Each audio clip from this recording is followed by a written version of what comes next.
Bonjour mes amis, bonjour mes frères et sœurs. Et ce matin, nous allons terminer le chapitre 4. Nous sommes rendus au verset 23. Notre bon Père du ciel, nous allons terminer l'exemple d'Abraham, celui qui t'a glorifié pendant sa vie et t'a glorifié par la foi. Abraham avait foi en Dieu. Oh Seigneur notre Dieu, des fois nous sous-estimons à quel point la foi est la seule chose qui t'est agréable.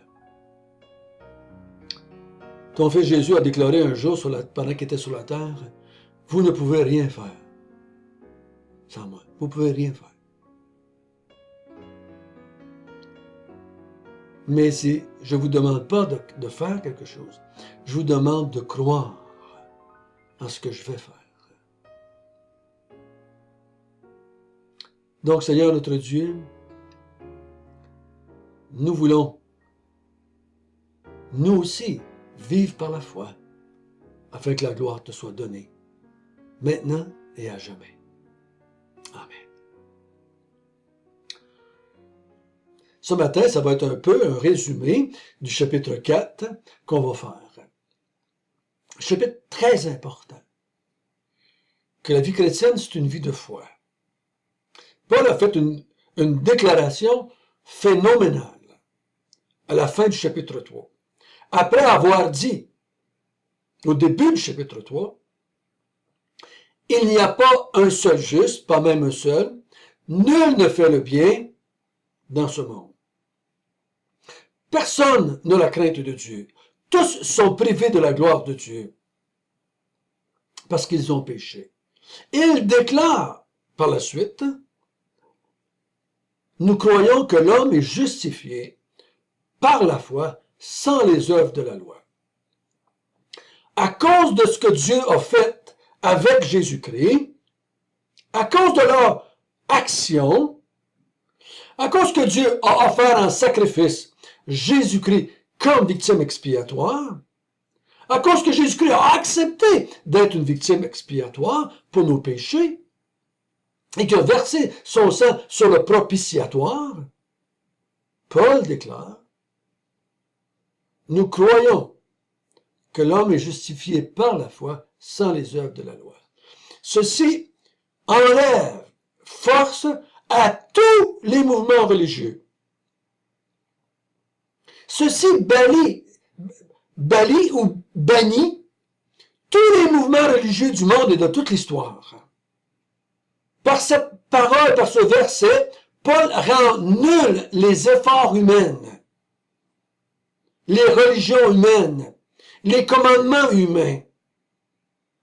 Même la loi juive n'a aucun pouvoir de justification. On a vu, Paul va dire dans le chapitre 4, la loi produit la colère. Lorsqu'il y a les lois, il y a une colère qui vient de la part de Dieu, parce que l'homme ne fait pas la loi de Dieu. Oh, il va dire qu'il essaie, il fait de son mieux, mais il ne le fait pas finalement. Mais Paul dit, laissez-moi vous donner un exemple, l'exemple d'Abraham, le père de la foi, que Dieu a choisi pour commencer le peuple d'Israël. C'est un homme de foi. C'est ce que Dieu veut, des hommes de foi. C'est ce que Ève n'avait pas fait. Dieu avait dit, si tu manges de l'arbre, tu mourras. Ils ne l'ont pas cru. Ils n'ont pas marché par la foi en Dieu. Ils ont marché par la foi dans le diable. Tu ne mourras pas. Dieu avait pas mis de loi dans le paradis. Il avait demandé de la foi. Croyez en moi. Si vous croyez en moi, vous allez vivre ici dans le paradis avec moi pour l'éternité. C'est tout ce que je vous demande. Croyez en moi. On entend parler beaucoup dernièrement du film de Noé qui est là. Et Noé, dans la Bible, dans le film, je dis pas que c'est ça, mais dans la Bible, l'histoire de Noé, c'est que Dieu lui a dit, Noé, je vais détruire le monde par l'eau. construis-toi un bateau. Et Noé le crut et a bâti un bateau. Par la foi. Par la foi. Abraham, un homme de foi. Dieu lui a dit, quitte ton pays, Abraham. Quitte ta maison, quitte tout ce que tu possèdes dans ce monde. Et va-t'en dans un pays que je te donnerai. Il ne dit pas lequel, il ne dit pas quand. Mais Abraham part et s'en va vers le pays que Dieu va lui donner. Et finalement, il va mourir sans avoir... Il vit dans le pays, mais il ne lui appartient pas encore. Il ne possède rien dans le pays. Il n'a pas acheté un pied carré de terrain. Acheté une petite place pour mettre ensevelir sa femme. Mais il meurt dans la foi. Ce que Dieu a dit, il va l'accomplir. À travers sa postérité. Ensuite, il lui a dit, je vais te donner, Abraham, une grande postérité. Je vais faire de toi le père de plusieurs nations. Je vais te donner le monde en héritage. Beaucoup vont sortir de toi pour croire comme tu as cru. Dans plusieurs nations du monde. Abraham, qui n'a même pas un enfant, croit. Il croit ce que Dieu a dit. On a vu, il ne tient pas compte de l'âge qu'il a. Il ne tient pas compte que sa femme est stérile et n'est pas capable d'avoir des enfants. Mais Dieu l'a dit et il le croit. Et la Bible nous dit, au verset 22, « Et cela lui fut imputé à justice. » Sans la circoncision, sans les œuvres de la loi, Abraham a été déclaré juste par Dieu. Parce que marcher par la foi. Lisez sa vie, si vous voulez. Abraham, c'était pas un cadeau. Abraham, c'était pas un homme à cause qu'il y avait une grande moralité. Un homme, il a vécu une vie de sainteté. Non, non, non. Lisez sa vie, vous allez voir. C'était un homme comme vous et moi, avec ses péchés, ses faiblesses, ses manques. Mais on ne parle pas de lui comme étant un grand homme qui a accompli des grandes choses sociales. Il a fait beaucoup de bénévolat dans la société. Il a eu une grande famille. Il a fait du bien partout autour de lui.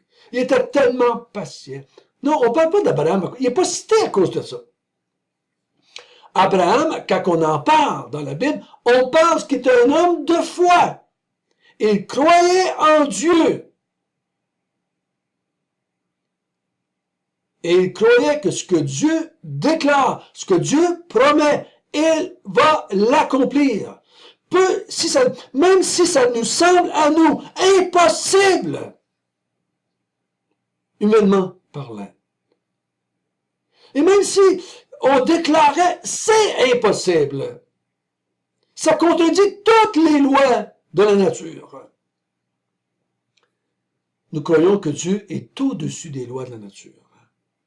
Nous croyons que Dieu a fait les lois de la nature et peut intervenir et changer les lois de la nature et accomplir des miracles. Ces promesses vont s'accomplir. Et là, il dit au verset 23 quelque chose. Mais on va aller à partir du verset 22 pour que nous mettre un petit peu dans le contexte du verset 23. C'est pourquoi cela lui fut imputé à justice. Mais ce n'est pas à cause de lui seul qu'il est écrit que cela lui fut imputé. C'est encore à cause de nous, à qui cela sera imputé, à nous, qui croyons en celui qui a ressuscité des morts, Jésus notre Seigneur, lequel a été livré pour nos offenses, et est ressuscité pour notre justification. Il dit, ce n'est pas pour Abraham seulement que cela a été écrit. Cela est le verset 22, que la justice lui fut imputée par la foi. C'est pas juste pour lui que ça a été écrit, cela. C'est pas juste pour qu'on sache que lui, on lui a imputé la justice à cause de sa foi. Mais c'est aussi pour nous. Verset 24. C'est encore à cause de nous. Donc, il voulait que nous, on sache, hein, il voulait que tous les gens après Abraham, toute la descendance d'Abraham, de toutes les nations du monde, Dieu voulait qu'on sache qu'il donne, il impute la justice à ceux qui ont la foi comme Abraham. Pas ceux qui vivent comme Abraham, pas ceux qui sont gentils comme Abraham, pas ceux qui font pas de mal à personne, pas ceux qui donnent tout leur bien aux pauvres, pas ceux qui pratiquent une religion en ne manquant jamais, pas ceux qui sont bons, qui sont des bons maris, pas ceux qui sont des bons pères de famille. Tous ceux qui ont la même foi qu'Abraham. C'est pour nous que cela a été écrit. Nous aussi. Qu'est-ce qu'il dit le nous? C'est qui le nous? À qui cela sera imputé? À nous qui croyons en celui. Donc à nous qui croyons comme Abraham en celui. Le celui, c'est Dieu. On a vu hier. Dieu, il a cru en Dieu. Et cela lui fut imputé à justice. Même chose pour nous autres. Nous qui croyons en Dieu, la justice va nous être imputée. Abraham lui a cru que Dieu lui donnerait un pays. Abraham a cru que Dieu lui donnerait une grande postérité. Il fait de lui le père de plusieurs nations. Nous, c'est quoi? Nous qui croyons en celui qui a ressuscité des morts Jésus-Christ notre Seigneur. Nous croyons cela, nous autres. Les croyants croient cela. Nous qui croyons que Dieu a ressuscité Jésus d'entre les morts. Beaucoup de gens disent croire en Jésus, mais ils ne croient pas qu'il est ressuscité des morts. C'est drôle, hein? Ils vont dire, oui, mais ça, c'est les apôtres qui ont dit ça. Oui, oui, on croit que Jésus est un homme de bien, qui a enseigné, qui est un grand exemple, qu'il faut suivre son exemple, qu'il faut être humble comme lui, il faut s'occuper des gens, il faut guérir les malades, il faut s'occuper des veuves et des orphelins, il faut faire beaucoup de bien dans le monde au nom de Jésus, il faut faire comme lui. Mais ils ne croient pas vraiment qu'il est ressuscité des morts. Ils ne croient pas que Dieu a cette puissance-là d'avoir ressuscité Jésus d'entre les morts. Mais dit, nous croyons que Dieu a ce pouvoir-là. Nous croyons cela, qu'il l'a fait. Mais je pourrais dire qu'il l'avait promis dans l'Ancien Testament. Mais nous croyons que Dieu a ressuscité Jésus-Christ d'entre les morts. Lui qui s'était offert comme victime expiatoire, lui qui avait versé son sang sur le propitiatoire, Dieu l'a ressuscité des morts. Nous croyons qu'il a été livré pour nos offenses au verset 25. Nous croyons qu'il a été livré à la mort comme victime propitiatoire pour nos offenses. Nous croyons qu'il s'est chargé de nos offenses. Nous croyons qu'il n'est pas mort, qu'il n'a pas été livré à la mort à cause de ses offenses à lui, mais à cause de nos offenses à nous. Il s'est chargé de nos offenses. Si je crois pas ça, ben t'es chargé toi-même de tes offenses. C'est toi qui portes tes offenses, tes péchés. Mais nous, on croit qu'il a été livré à la mort comme victime propitiatoire pour nos péchés, pour calmer la colère de Dieu. Et nous croyons qu'il est ressuscité pour notre justification. Il n'est pas juste ressuscité parce que Dieu voulait montrer qu'il était capable de ressusciter quelqu'un. Mais il est ressuscité ici pour notre justification. Il est ramené à la vie. Nous allons rentrer dans les détails de cela au chapitre 6. Il dit, vous êtes morts avec lui et vous avez été ressuscités aussi avec lui. Donc, Jésus meurt à cause de nos offenses, mais Dieu, maintenant qu'il est mort, que sa justice a été satisfaite, sa colère a été apaisée, il le ressuscite, il ramène à la vie Jésus-Christ. Parce que Dieu ne veut pas juste calmer sa colère en faisant mourir notre représentant, en nous faisant mourir nous, parce qu'il porte nos offenses, il ne va pas juste nous faire mourir, il veut aussi nous ramener à la vie. Parce que quand il parle de notre justification aussi, il nous ressuscite pour qu'on soit juste à ses yeux, que la justice nous soit imputée, et quand la justice nous est imputée, on peut se présenter devant Dieu et le servir et l'adorer. Souvenez-vous, quand l'homme a commis le péché, quand Adam et Ève ont commis le péché, Dieu les a chassés de sa présence. Ils ne pouvaient même pas venir l'adorer et le servir. Ils ne pouvaient pas. Ils avaient été chassés de sa présence. Maintenant, Dieu me ressuscite, me ramène à la vie spirituelle et physique. Un jour, il va me ressusciter physiquement, comme il a ressuscité Jésus d'entre les morts, physiquement. Puis, le moment, j'ai été ressuscité pour ma... Jésus a été ressuscité pour ma justification. Donc, moi qui crois ça, je suis déclaré juste. Et à cause que je suis juste, je peux me présenter devant un Dieu saint, parfait, sans péché, sans tache, qui ne peut pas voir le péché. Il peut pas. Dieu ne peut pas vivre avec les pécheurs. Il y a des gens qui disent tout le temps, « Oh oui, Dieu est tellement bon, il vit en chacun de nous. » Non, Dieu ne peut pas vivre avec le pécheur. Dans la Bible, tout au long, les pécheurs qui rentrent dans la présence de Dieu meurent. Il ne peut pas vivre. C'est pour ça que Dieu dit, « Moi, je vais prendre tes péchés que tu as faits, je vais les mettre sur quelqu'un d'autre, et je vais le ressusciter des morts après. Il va mourir, puis je vais le ressusciter des morts, puis toi, tu vas être justifié. Et là, quand tu vas être déclaré juste, par moi, par Dieu, tu vas pouvoir rentrer dans ma présence, venir me louer, venir m'adorer, venir me servir. Par la foi. La vie chrétienne, c'est par la foi. Frères et sœurs, ne nous appuyons jamais sur les œuvres. Même les œuvres dans l'Église. Malheureusement, j'ai souvent parlé d'œuvres en arrière dans mon passé en tant qu'enseignant, en tant que pasteur. Je voulais amener les chrétiens à performer. Comme moi, je performais. Mais Dieu, dans sa grâce, m'a ouvert les yeux et j'ai bien vu que dans ma performance, je péchais encore.